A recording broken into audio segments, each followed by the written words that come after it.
2025년 8월 11일 월요일 아침을 여는 생명의 큐티 시간입니다.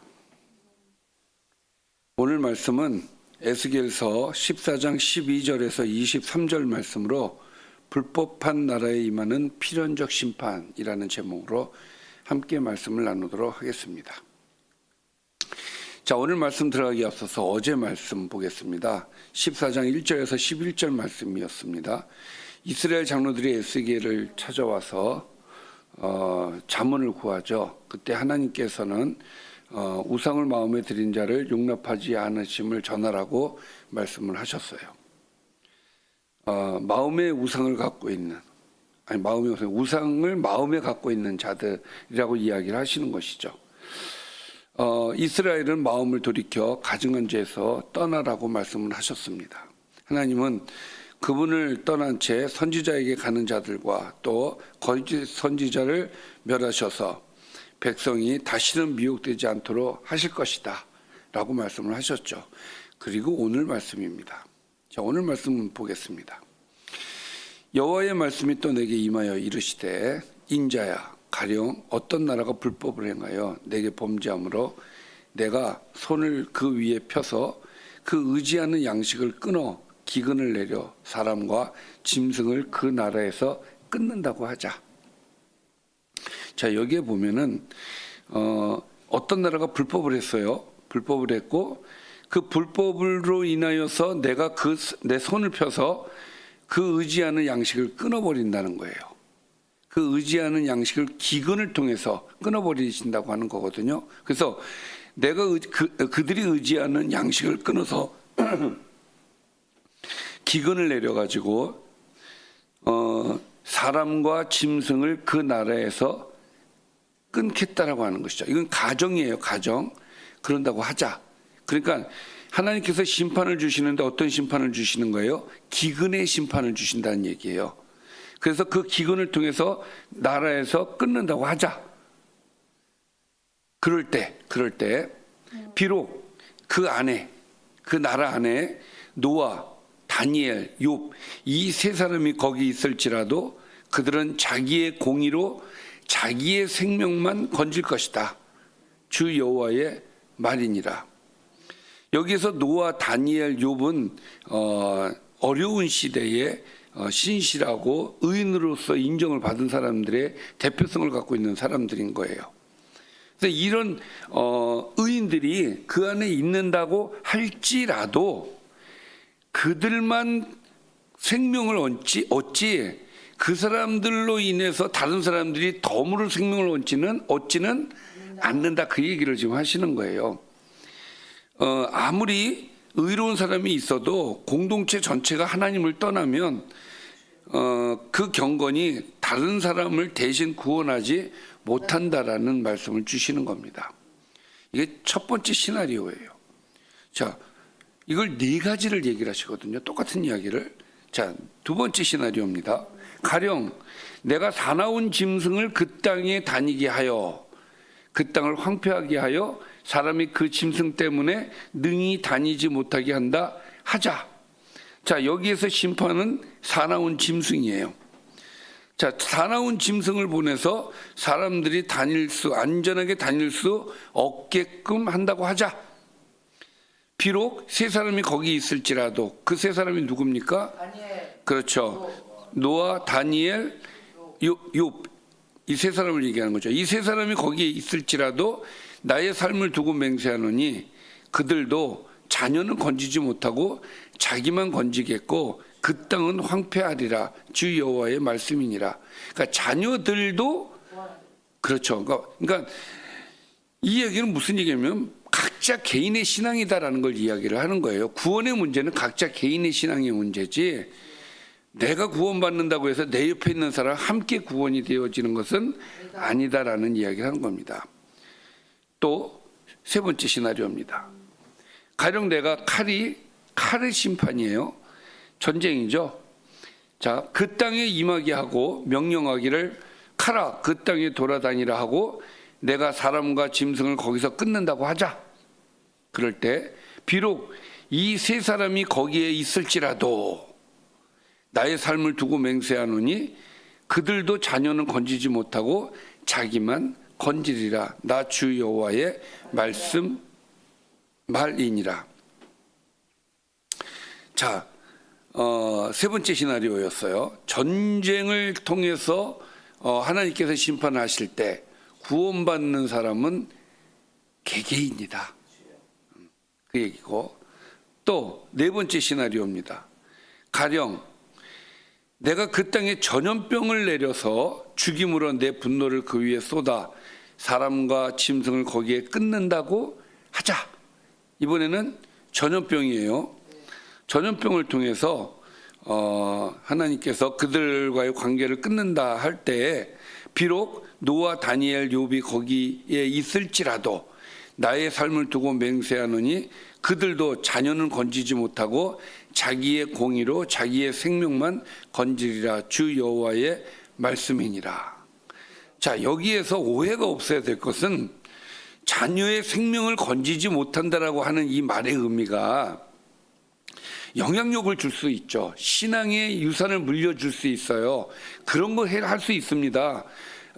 전혀 못한다는 얘기가 아니에요. 그런 걸 할 수 있는데 여기서 말하고자 하는 것은 구원의 문제는 지극히 개인의 문제다라는 얘기예요. 그러니까 자식이 신앙이 있고 믿음이 있으면은 구원을 받는다예요. 예, 그러니까 내가 구원을 받는 의인이라고 해서 나 때문에 옆에 있는 사람이 구원을 받지 않는다, 그 얘기인 것이죠. 자, 그러면 21절은 이제 종합입니다. 주 여호와께서 이같이 이르시되 내가 나의 네 가지 중한 벌 곧 칼과 기근과 사나운 짐승과 전염병, 지금 이 네 가지의 심판이 있었죠. 자, 이 네 가지의 심판을 예루살렘에 함께 내려, 이게 이제 예언인 거예요. 이게 순서대로 내리는 게 아니고요. 예, 네 가지를 동시에 내려서 네 가지의 심판을 동시에 하신다는 거예요. 자, 그래서 사람과 짐승을 그 중에서 끊으리니 그 해가 더욱 심하지 않겠느냐. 심하다 이 얘기예요. 자, 예루살렘에 함께 내린다라는 건 다시 말씀드리지만 네 가지 심판이 동시에 복합적으로 임한다라는 이야기고, 이건 실제적으로 예루살렘이 바벨론 침공 때 이 네 가지를 다 겪었어요. 예. 자, 그 다음에 사람과 짐승을 그 중에서 끊는다. 이 끊는다라는 것은 하나님과의 언약 관계가 끊어진다라는 이야기예요. 그리고 사람뿐만이 아니라 짐승들도 끊어버림으로써 하나님의 심판이 인간만이 아니라 피조 세계 전체를 심판하신다라는 것을 볼 수가 있고, 또 그 해라고 하는 것은 거룩한 공의에 기초한 하나님의 경결한 진노를 얘기하는 건데,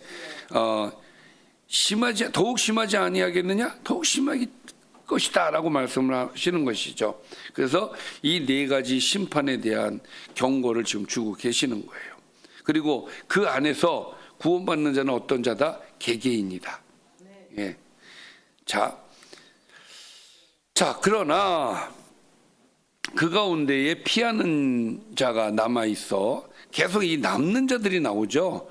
끌려 나오리니 곧 자녀들이라. 자, 여러분, 여기서 피하는 자가 남아 있어 끌려 나온다라고 하는 것은 이것이 그러니까 바벨론의 2차 침공 이후에 하나님께서 에스겔에게 주시는 예언의 말씀이란 말이에요. 그러니까 3차 침공이 남았죠. 그 얘기는 뭐예요? 3차 포로가 남았다는 얘기예요. 그러니까 지금 이미 1차, 2차를 통해서 포로로 바벨론에 끌려온 사람들이 있죠. 그 중에 한 사람이 에스겔이고, 자, 여기서 그 가운데 피하는 자는 어떤 사람이에요? 예루살렘에 현재 있는 사람들 중에 또 포로로 끌려 나오는 사람이 있다라는 얘기죠. 자, 끌려 나오리니, 그러니까 죽는 사람이 있을 것이고 포로로 잡혀 나올 사람이 있을 것이고, 그래서 끌려 나오는 사람은 살아서 포로로 잡혀 나오는 사람을 얘기하는 거예요. 나오리니 곧 자녀들이라. 그들이 너희에게로 올 것이다. 당연한, 이제 그 포로들이 3차 포로가 이제 와서 이제 만나게 된다는 얘기가 되는 것이죠. 너희가 그 행동과 소행을 보면 내가 예루살렘에 내린 재앙 곧 그 내린 모든 일에 대하여 너희가 위로를 받을 것이다. 이 말이 무슨 말이냐면요, 자, 이 사람들 이게 포로로 3차 포로로 끌려온 사람들이 있죠. 그 사람들의 소행을 1차, 2차 포로로 온 사람들이 보게 될 거 아니겠습니까? 그렇게 볼 때에, 그렇게 그 사람들의 소행을 볼 때, 끄덕끄덕이 된다는 거예요. 내가 예루살렘에 내린 재앙, 곧 그 내린 모든 일에 대하여 너희가 위로 이해가 될 것이다. 그 소행을 보면, 야, 너희들이 심판받을 만하다. 우리가 심판받을 만하다. 이걸 깨닫게 된다는 거예요. 그들이 와서 하는 소행을 보았을 때에. 그러니까 그들이 심판받을 만한 행동을 여전히 갖고 있는 거예요. 포로로 잡혀와서도.